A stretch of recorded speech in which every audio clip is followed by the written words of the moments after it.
Well, the first time I actually heard of any of those groups was when they dug up the grave right around the corner when that hit the news. Richard Kasso was awaiting trial on a charge of opening a 19th century grave in April and stealing a skull and a hand. He didn't actually steal a skull, just a kid from his high school did.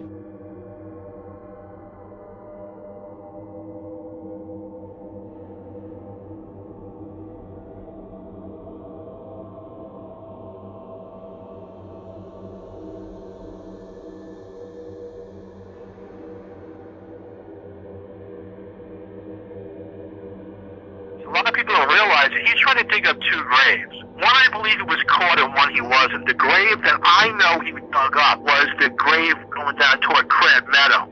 It's an old Revolutionary War cemetery, abandoned in the woods. It kind of looks like the graveyard where he dug up Pumpkinhead. It's fucking creepy.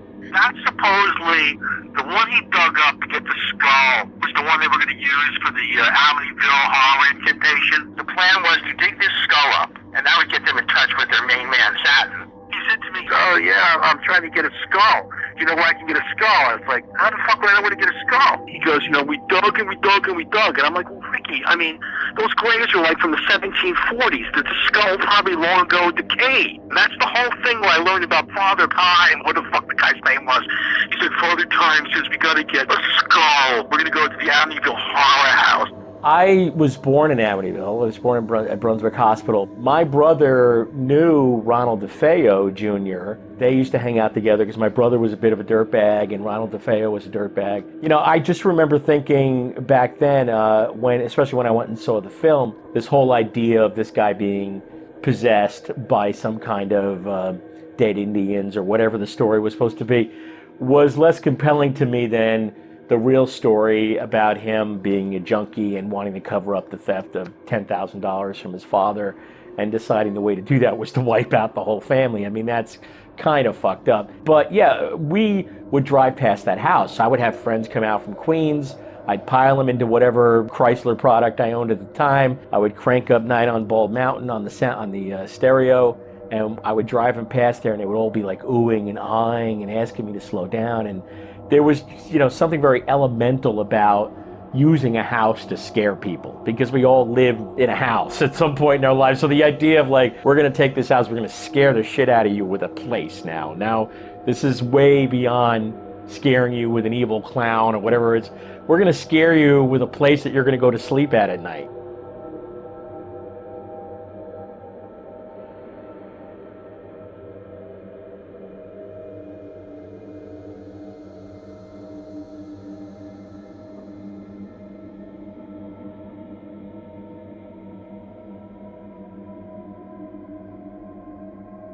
I was working as a security guard at the time at the Lilco plant. A friend of mine lived in the neighborhood and I would cut through the cemetery to get there. And one night, as I was cutting through, I fell in a hole. That was a grave. I flipped out and got the hell out of there. And when the cops came on to change shifts, I said, "I think someone's digging graves over in the old cemetery over there." And I felt like they brushed it off. I don't know if anything resulted from that. I asked around. I asked my cousin, who was a good friend of his. I was like, "He wasn't digging in there, was he?" He's like, "I don't know." So this is the grave Kasso is trying to dig up. 7 feet. He got 7 feet down? Who else was here with him when he tried to do that? I was, Albert, JP, and Gary. And he went down 7 feet and didn't get anything? Was it scary or was it exciting or what? What was the feeling like? Pretty scary. Did anybody not want him to do it? Everybody was into it. Everybody was into it? Yeah. Why did he stop digging? He was tired. The original call came from Northport PD. A hand and a head was supposed to be in the school locker in Northport High School. So we went over and checked that out, and it wasn't there, but we later found it. In fact, the girl who found it didn't realize it was a human head. But it still had, like matter into it and everything. It was just, and I think he was buried back in the 30s. So we came in on it and developed it from there. We didn't find any skeletal remains or anything. Contacted the medical examiner's office to see what we should be looking for and how we look for it. And they told us we'd probably find nothing. We started interviewing the person who we believed was doing this kind of stuff. At the time we believed it. And he starts telling us about going through a window and seeing caskets inside and describing this, what turned out to be the mausoleum. And you could see from where we are here, it just didn't make any sense. So we just let him talk, and that's what led us to the break-in at the mausoleum.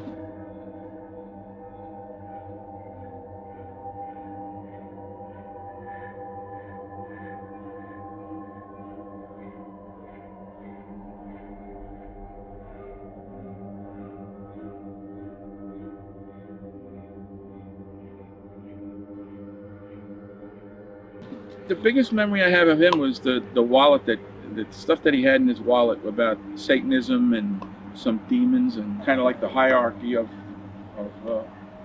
Satan's henchmen. People, you know, what do you call them? Wanted to come and deprogram this place and all that kind of stuff. And some were religious people. And imagine what would have happened if we started giving interviews in poor Northport, you know?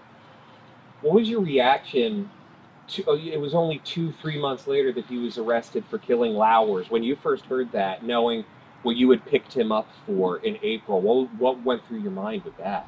He's just an evil kid. Just an evil kid.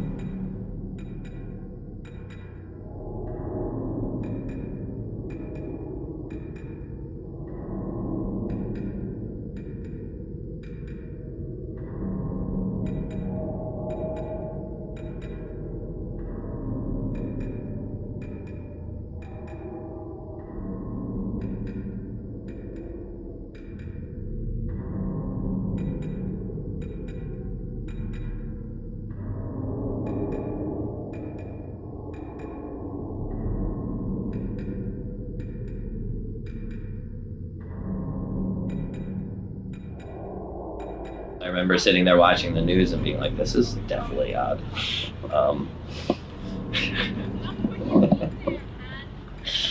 And I'm thinking, oh no, here we go. I could just predict the reaction that the powers that be in the town and the police might have.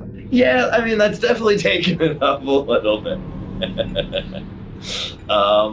Yeah, no, that's definitely moving things moving the scale a bit. Something like that happens, all of a sudden all the kids get painted with that brush. You know, you have to start having conversations with your parent, like, no, I am not going to the graveyard with my friends to steal a skull tonight.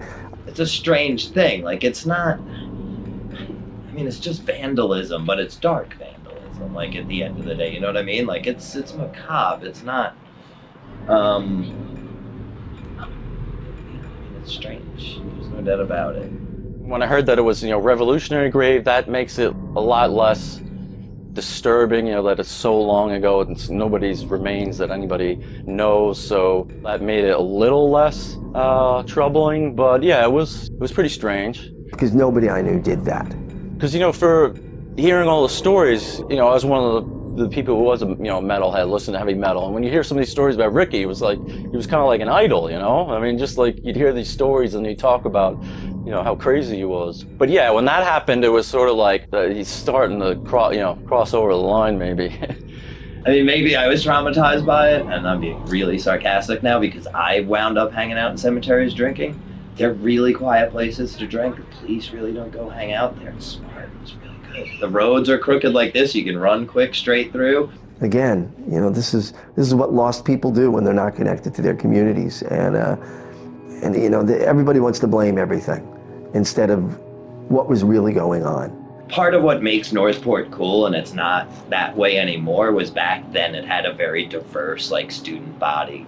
When I went to high school, there was a kid that drove an old 60s hearse, and it was a punk kid. Like, kids were different, there were different groups, you were allowed to sort of be different, so it wasn't like, oh, they're the metalheads, don't hang out with them. It was just, they're the metalheads, that's what they're into. Like, just being different kids wasn't strange. We tied up one of my friends between two trees in the art courtyard and encased him in clay and left him there for 3 periods. No teacher said anything. We just said it was an art project. And then we took red paint and threw it on him. Like, it looked like we were whipping Jesus in mud. Oh, really not good. Yeah, there's a quote. You can really relate to Ricky and how it was just a cry for attention. And that's why, I mean, when I look at it all, it's sort of like, where does the kid go wrong? And it's the interesting thing, because if we were all doing this and like we didn't make that turn, like what's the thing that's different between all of us that happened? I listened to the same music, I had the same records, you know, I did the different path thing, but my whole group didn't wind up committing crimes and offenses.